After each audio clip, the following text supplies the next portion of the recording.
Predstav si, že celý svoj život hráš hru, ale nikto ti nepovedal pravidlá. Vstávaš každé ráno o 7. Ideš do práce, makáš 8, 10, niekedy aj 12 hodín. Dostaneš výplatu, zaplatíš účty a na konci mesiaca zase nič.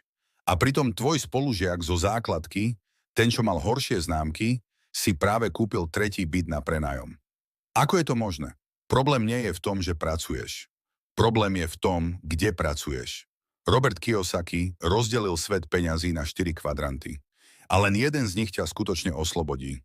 Ak chceš konečne pochopiť, prečo jedni ľudia bohatnú a druhí sa trápia celý život, zostať s nami ďalších 11 minút môže zmeniť všetko. Tu na kanáli Z hlavy do akcie vieme, že najväčší rozdiel medzi tými, čo sa majú dobre, a tými, čo sa trápia, nie je v tom, koľko zarábajú. Je v tom, ako zarábajú.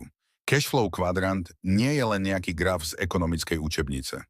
Je to mapa tvojej finančnej budúcnosti. Rozdeľuje všetkých ľudí na planéte podľa jedného kritéria, odkiaľ pochádzajú ich peniaze.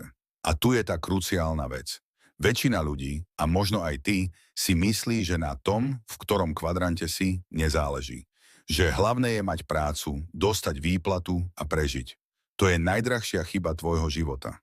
Lebo ak si v zlom kvadrante, môžeš makať 30 rokov, môžeš byť najšikovnejší na svete a aj tak skončíš s prázdnymi rukami.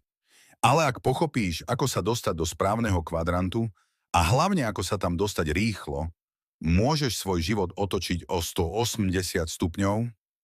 Dokonca aj tu na Slovensku. Začneme ľavou stranou. Kvadrant E, zamestnanec. 90% Slovákov je tu. Mám istotu, mám výplatu, som v bezpečí. Aspoň viem, koľko dostanem každý mesiac. Ale pozrime sa na realitu. Zamestnanec predáva najcennejšiu vec, akú má, svoj čas. 8 hodín denne, 40 hodín týždenne, 50 týždňov ročne. A za tých 8 hodín dostane presne toľko, koľko mu niekto iný povie, že si zaslúži. Poznám Juraja z Košíc. 15 rokov robil vo fabrike. Spoľahlivý, pracovitý, nikdy nechýbal. Myslel si, že má istotu. A potom prišiel rok 2023. Firma sa rozhodla optimalizovať náklady. Juraj dostal výpoveď. 15 rokov vernosti sa zmenilo na dvojmesačné odstupné a hľadanie novej práce vo svojich 40. To je tá istota zamestnanca. Nie je to jeho chyba, ale je to jeho realita. A ešte jedna vec. Zamestnanec platí najvyššie dane. Zo svojej hrubej mzdy vidí možno 70%. Štát mu to strhne skôr, ako peniaze vôbec uvidí. Kvadrant E nie je zlý, ale je to past. Lebo čím dlhšie tam si, tým ťažšie je sa dostať von. Kvadrant S. SČO. Konečne som svoj pán. Tu sú ľudia, ktorí sa rozhodli, že nebudú pracovať pre niekoho iného. Majú vlastnú živnosť, svoje služby, svoj biznis. Ale, a toto je veľké ale, stále predávajú svoj čas. Rozdiel je len v tom, že si môžu stanoviť svoju cenu. Lenka z Bratislavy si otvorila kozmetický salón. Pracuje 6 dní v týždni, 10 hodín denne. Zarába dobre, možno aj 2000 eur mesačne.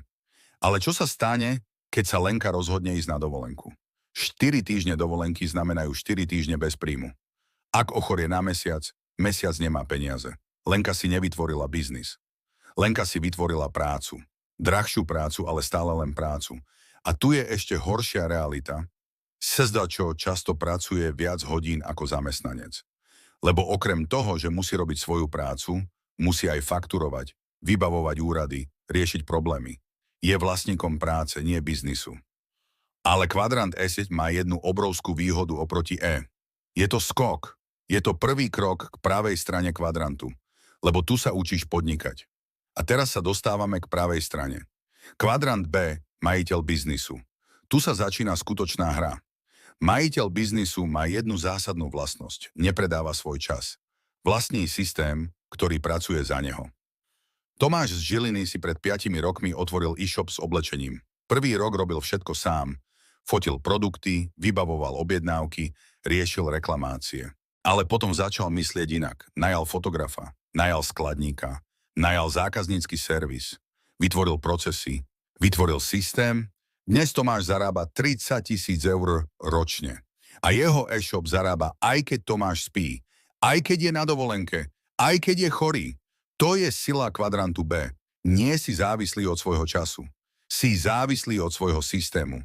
Ale pozor, dostať sa sem nie je jednoduché. Kvadrant B vyžaduje investície, riziká, zamestnancov, procesy. Mnohí sa o to pokúšajú, ale málo kto to dokáže. Ale ak to dokážeš, môžeš škálovať. Môžeš zarábať multinásobne viac, než by si kedy zarobil ako zamestnanec alebo živnostník. A konečne kvadrant X, investor. Kráľovstvo finančnej slobody. Investor vôbec nepracuje za peniaze. Jeho peniaze pracujú za neho. Simona z Trnavy má 28 rokov. Má obyčajnú prácu v banke, zarába 1200 eur mesačne. Ale pred 3 rokmi sa rozhodla investovať. Kúpila si malý byt za 50 000 eur na hypotéku. Prenajíma ho za 400 eur mesačne. Plus investuje 350 eur mesačne do ETF fondov. Dnes má Simona pasívny príjem 750 eur mesačne. Bez toho, aby aktívne pracovala. A každý mesiac tento príjem rastie. Za 10 rokov bude mať Simona pasívny príjem vyšší ako jej aktívny príjem z práce. A za 15 rokov môže prestať pracovať úplne. Kvadrant PIN vyžaduje disciplínu, vyžaduje vzdelanie, vyžaduje trpezlivosť. Ale je to jediný kvadrant, ktorý ťa skutočne oslobodí. A tu je najšokujúcejšia štatistika. 95% ľudí je na ľavej strane kvadrantu. E a S. Ale 95% bohatstva je na pravej strane. B a I. Takže otázka znie, ako sa dostať z ľavej strany na pravú? Ako prejsť z kvadrantu, kde predávaš čas, do kvadrantu, kde čas pracuje pre teba? Najprv, nemusíš robiť dramatické zmeny. Začni popri svojej práci. Ak si zamestnanec, nauč sa predávať vlastné služby. Grafika popri práci. Doučovanie cez víkendy. Online kurz z toho, čo ovládaš najlepšie. Ak si živnostník, začni delegovať. Najmi niekoho, kto bude robiť časť tvojej práce. Vytvor procesy, píš si postupy, buduj systém. Ak máš biznis, časť ziskov investuj. Kúp nehnuteľnosť, investuj do akcií, kúp iný biznis. Poznám Martina z Banskej Bystrice. Začal ako programátor. Kvadrant E. Potom si otvoril živnosť, kvadrant S. Najal si 2 ľudí, kvadrant B. A teraz investuje do bytov, kvadrant I. Celý tento proces mu trval 8 rokov. Dnes má 33 rokov a pasívny príjem 3000 eur mesačne. Nie je génius, nie je z bohatej rodiny, len pochopil pravidlá hry skôr ako ostatní. Takže, zhrňme si to, kvadrant E, zamestnanec. Má istotu, ale nemá rast. Má výplatu, ale nemá kontrolu. Kvadrant S, živnostník. Má kontrolu, ale nemá čas. Zarába viac, ale pracuje viac. Kvadrant B, majiteľ biznisu. Má systém, ale musel ho vybudovať. Má škálovateľnosť, ale mal riziko. Kvadrant I, investor. Má slobodu, pretože myslel dlhodobo. Má pasívny príjem, pretože investoval aktívne. A teraz tá najdôležitejšia otázka, kde si ty, do ktorého kvadrantu patríš? A ešte dôležitejšia otázka, kde chceš byť o 3 roky? Lebo ak nič nezmeníš, za 3 roky budeš presne tam, kde si dnes. Možno s trochu vyššou výplatou, ale v tom istom kvadrante. A teraz konkrétne kroky, lebo na kanáli Z hlavy do akcie nevieme len hovoriť. Vieme aj konať.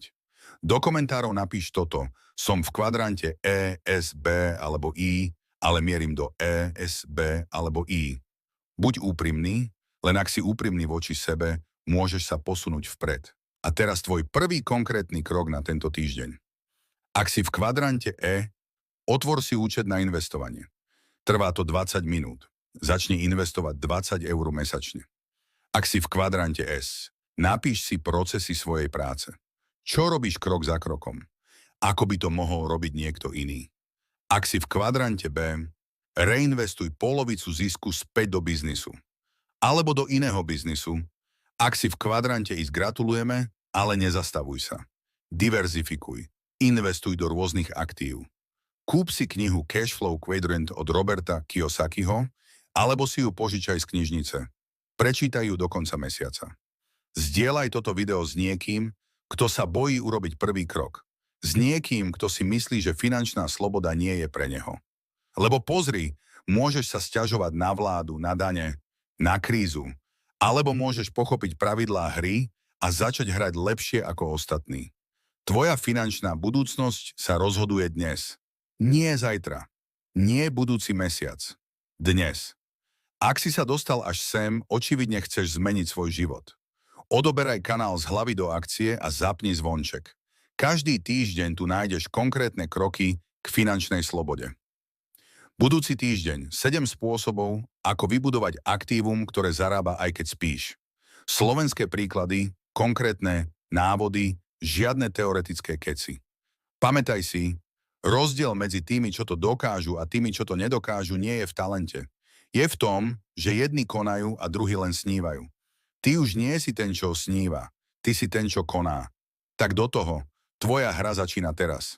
Z hlavy do akcie, konkrétne kroky k lepšiemu životu.